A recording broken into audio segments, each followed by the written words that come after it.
নমস্কার বন্ধুরা, আজকের কবিতার নাম ভয়ের সংকেত। লেখক পাঠে গোপাল দাস।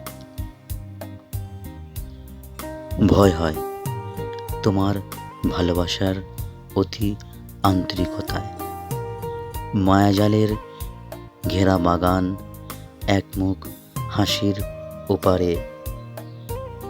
কখনো মনে হয় তুমি অভিনয় শিখেছ, দারুণ দক্ষ নিখুঁত অভিনয়। আসল কেউ হার মানায় এক নিমেষে। বিশ্বাস কখনো সখনো নিজেকে হারিয়ে ফেলে, চোরাবালির বাঁধ, গোলক ধাঁধায়, মরীচিকার অরণ্যে।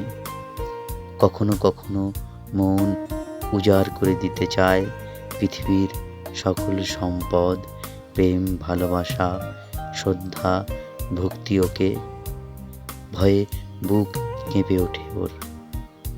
আলো আঁধারি ছায়ার খেলায়, বেলায় যদি সব দিয়ে নিঃস্ব হতে হয়, ওর নিষ্ঠুরতায়, নিষ্ঠুর পদাঘাতে, বিশ্বাসঘাতকতায় ভয় হয় পাছে হৃদয় ভাঙে, ভাঙে মন, ভাঙে স্বপ্ন, ভাঙে আশা, ভালোবাসা।